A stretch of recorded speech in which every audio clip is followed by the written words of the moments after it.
자, 오늘은 그 논어 공야장 편 제5편 챕터 5 공야장 편에서 좀 우리가 좀 한번 관심 있게 볼 문장들을 살펴볼게요.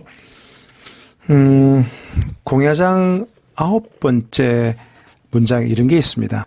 이것은 좀 길기 때문에 한자 본문은 읽지 않고 해석본만 읽어볼게요.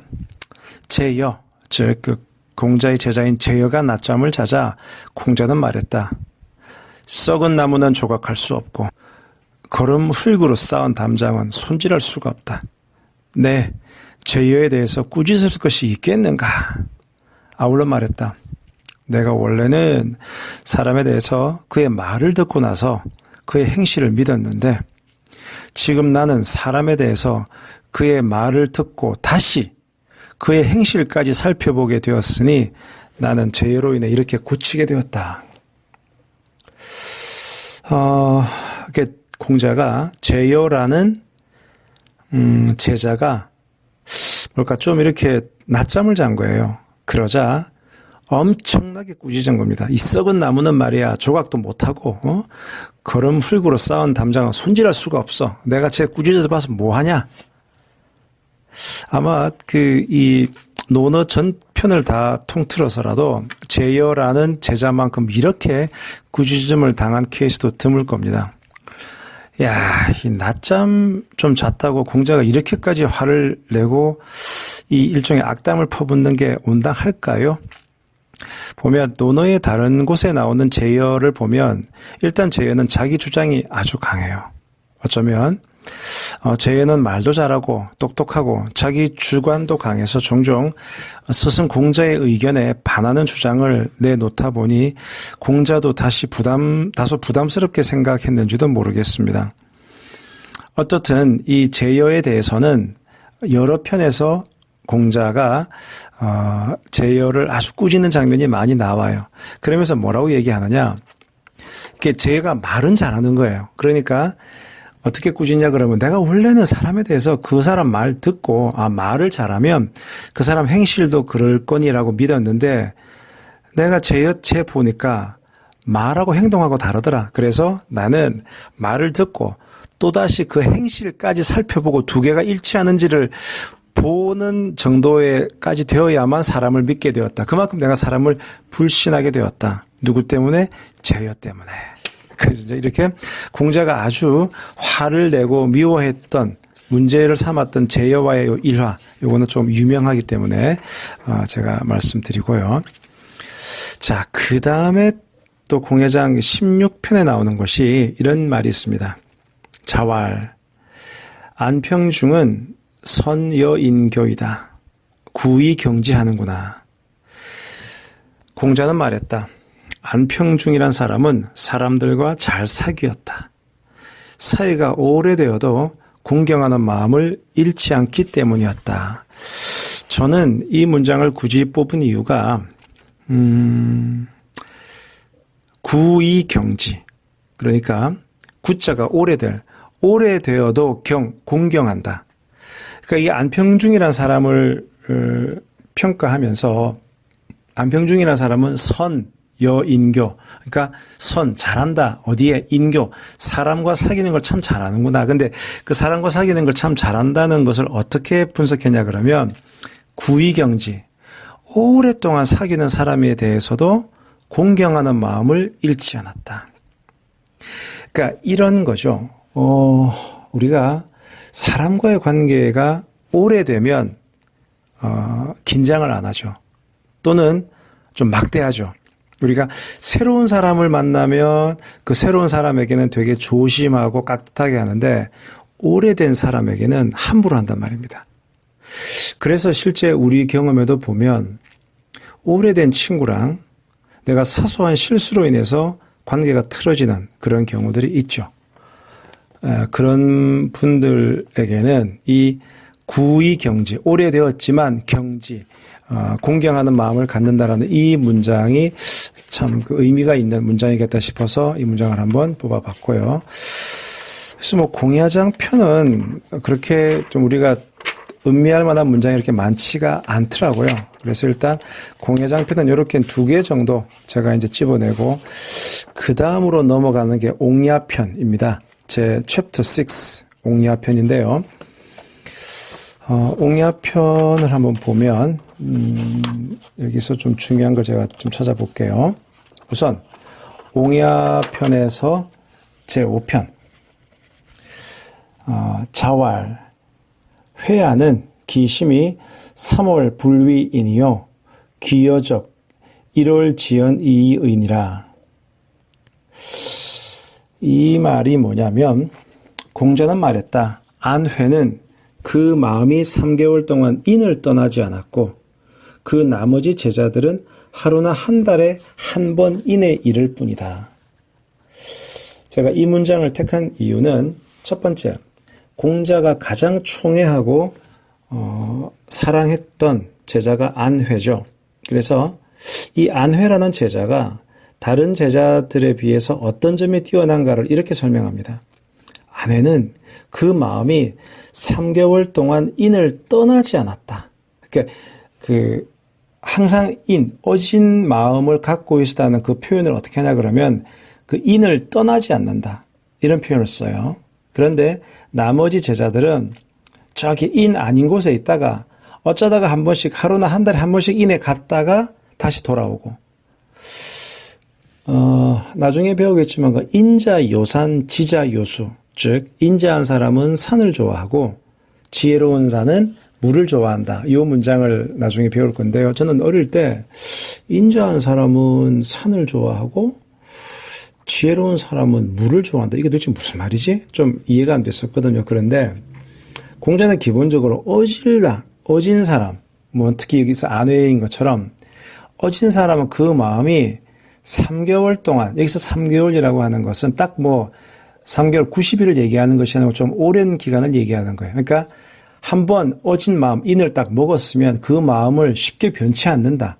그래서 인자함이라고 하는 것은 그 속성이 쉽게 흔들리지 않는 산 같은, 그 때문에 인자요산, 어진 사람은 산을 좋아한다. 그렇게 표현을 했고요. 지자요수, 지혜롭다는 것은 불고, 그러니까 고자가 고착화되어 있다. 그러니까 지혜롭다는 것은 어딘가에 고착화되어 있지 않고 되게 플렉서블한 어떤 유연함을 갖춘 이제 이런 의미로 많이 씁니다. 그러다 보니까 물처럼, 흐르는 물처럼 어떤 코너에서, 오른쪽 코너에서 막히면 또 왼쪽으로 이렇게 흘러가고 이런 유연성, 플렉시빌리티를 가지고 있다는 면에서 지혜로운 사람은 물과 같이 지혜로운 사람들은 물을 좋아한다. 그런 말이 있는데요. 그래서 여기서 역시 어질다는 것은 어떤 그 상태를 잘 벗어나지 않는다. 이런 의미로 논어에서 많이 쓰입니다. 그래서 제가 이 문장을 한번 가져와 봤고요. 옥야편. 그리고 또 옥야편에서 조금 의미 있는 문장은 요게 있네요. 좀 이것도 유명한 문장이거든요. 이것도 한문이 좀 길기 때문에 한글 해석본을 읽어드릴게요. 그 제자 중에 염구가 공자한테 이렇게 말합니다. 저는요, 스승님의 도를 열렬히 좋아하지 않는 건 아니지만, 좋아하지만, 그것을 향해 나아가기에는 힘이 너무 딸립니다. 이렇게 말하는 거예요. 그러자 공자가 대답합니다. 힘이 부족하다고 말하는 자는 대부분 중도에 포기하는 자다. 지금 염구 너 말이야, 스스로 자신의 한계를 긋고 있구나.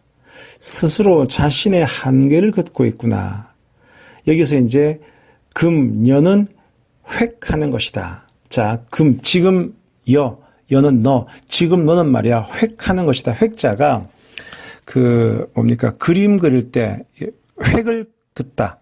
뭔가 이렇게 선을 긋는 것을 획을 긋는다 그러거든요. 이렇게 지금 너는 획, 줄을 띠꺼 놓고 요 줄 바깥으로는 안 나갈 거야. 네 스스로 한계를 긋고 있는 것이다. 그러니까 이 염구라는 제자는 상당히 예술적인 재능이 뛰어난 제자로 알려져 있습니다. 그런데 이 논어에 전반적으로 묘사된 것만으로 볼 때는 그다지 출중한 인물은 아닌 것 같아요. 그래서 이제 염구가 이제 약간 자기 이제 좀 어렵다는 얘기를 하는 거죠. 스승님 따라가려니까 너무 힘들어요. 라고 했더니 스승님, 공자는 네가 과연 노력을 다 했냐? 너는 지금 네가 힘들다라고 하면서 그 한계를 딱 긋고 그 이상으로는 오지 않겠다고 하는 그 마음이 있는 거 아니냐라고 이제 꾸짖는 이제 그런 부분 금요는 회기라. 요 문장이 또 유명한 문장이라서 말씀을 드렸습니다. 자, 그 다음에 15번, 옹야편 15번째 문장인데요. 자왈, 수능 출불 유호 이겠는가 마는 하막 유사도야. 자왈, 수능 출불 유호 이겠는가 마는 하막 유사도야. 무슨 말이냐? 공자는 말했다. 누가 밖으로 나갈 때 문을 이렇게 통과하지 않는가? 다 문 통과하지 않느냐? 그런데 어찌해서 인생살이에서는 도를 따르는 이가 이렇게 없는가? 일종의 이제 비유법을 쓴 거죠. 우리가 일상적으로 밖으로 나갈 때는 반드시 문을 통과할 수밖에 없습니다. 너무 자연스러운 거죠. 그러면 인생살이라고 하는 것도 이 인생살이의 문이 도인데 왜 인생살이를 살면서는 그렇게 도를 따르려 하지 않는가라는 그 세태를 개탄하면서 이런 말을 했다. 이것도 좀 유명한 문장이니까요. 알아두시고요. 자, 그 다음에 16번째 옹야편 16번째 문장이 그 문질빈빈이라고 하는 문장이 나옵니다. 자왈 질승문 즉 야 문승질 즉 사 문질이 빈빈연후의 군자이다. 다시 읽어볼게요. 자왈 질승문 즉 야요 문승질 즉 산이 문질이 빈빈연후의 군자이다. 공자는 말했다. 바탕이 꾸밈을 이기면 거칠고 꾸밈이 바탕을 이기면 번지르르 할 뿐이니 바탕과 꾸밈이 잘 이루어진 뒤에야 군자가 될 수 있다. 이게 무슨 말이냐 하면 여기서 이제 문과 질이 나와요. 문은 이렇게 겉으로 드러난 어떤 외관, 차림새, 모양새를 문이라고 하고 질은 그 사람의 속마음. 그러면 우리 생각에 공자님은 이 바깥 모양보다는 이 속의 이 질, 속의 바탕을 훨씬 중요하게 생각하지 않았을까? 그래서 굳이 따지면 질이 중요하지 문은 그리 중요하지 않지 않는가? 군자를 하면 문보다는 질이 더 뛰어난 사람이지 않겠는가? 그렇게 생각할 수가 있죠. 그런데 공자님은 문질 빈빈, 문과 질이 빈빈, 빈빈은 서로 자연스럽게 어우러진 그런 이후에라야 군자가 될 수 있다. 그렇게 얘기를 했어요. 그래서 아니 공자님이 이렇게 겉모습, 겉외양도 중요하다고 생각하셨단 말인가? 그런데 이렇게 보면 되겠습니다. 물론 질, 속바탕이 중요한 것은 본질은 중요한 것은 너무나 당연한 얘기고요. 겉 차림새, 외양, 꾸밈 이것도 문, 이것도 중요하다. 근데 이것을 그냥 뭐 겉으로 장식의 의미가 아니고 어떤 예의를 차리는 것. 사실 우리가 예의라든가 에티켓을 차리는 것은 다 외부적인 거지 않습니까? 근데 만약에 야, 속마음이 중요하지 뭐 겉으로 인사 좀 안 하면 어때? 내가 너 좋아하는 그 마음이 있으면 될 거잖아. 또 내가 너 사랑하잖아. 사랑하면 됐지 뭘 표현할 필요가 있어. 근데 우리는 그러잖아요. 표현이 없는 사랑은 사랑이 아니다. 그래서 공자님은 이렇게 표현을 합니다. 질승문, 즉 질, 속에 있는 것이 이긴다. 승, 무엇을, 바깥을. 즉 이 속은 한 100점인데 겉은 한 20점, 30점밖에 안 되는 거예요. 그러면 뭐다? 야, 들렸자. 이게 거칠다. 너무 거칠다. 이렇게 본 거고 반대로 문승질, 즉 이 겉은 겉은 되게 뭐 좋아요. 한 100점짜리인데 속은 한 20, 30점밖에 안 되는 거. 그때는 즉 사. 여기서 사는 그냥 번지르르 할 뿐이다. 그러니까 이 겉과 속이 다른 것은 어느 쪽이든 다 안 좋다. 그래서 문질이 빈빈, 빈비는 서로 잘 어우러진다. 잘 어우러진 이후에라야 군자라고 할 수 있다. 그러니까 우리가 사실 속마음 못지않게 겉으로 보여지는 그것이 중요하다. 그래서 뭐 예전에 그 킹스맨이라는 영화에 그런 그 카피가 있었죠. 매너가 사람을 만든다. 자, 그 다음에 옹야편에 또 괜찮은 문장이 여기 있네요. 자, 자왈. 지자는 요수하고 인자는 요산이니 지자는 동하고 인자는 정하며 지자는 락하고 인자는 수한다. 공자는 말했다.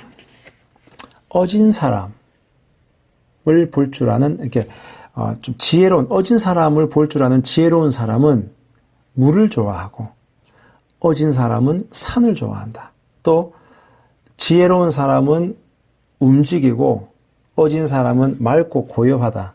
그래서 지혜로운 사람은 즐거워할 줄 알고 어진 사람은 오래간다. 그러니까 어떤 지자, 즉 지혜로운 사람과 인자, 어진 사람을 이렇게 서로 이렇게 대비를 하고 있는데요. 뭐 이게 꼭 진리라기보다는 논어에서 그 생각하는 어떤 이상적인 군자의 모습을 좀 비유를 한 건데, 제가 아까도 말씀드렸죠. 인자는 그 어진 마음을 딱 먹고 그 마음이 흔들리지 않는, 산처럼 흔들리지 않는 이런 마음이 중요하다. 그래서 인자는 요산, 산을 좋아하고, 그다음 인자는 정, 이렇게 고요하다.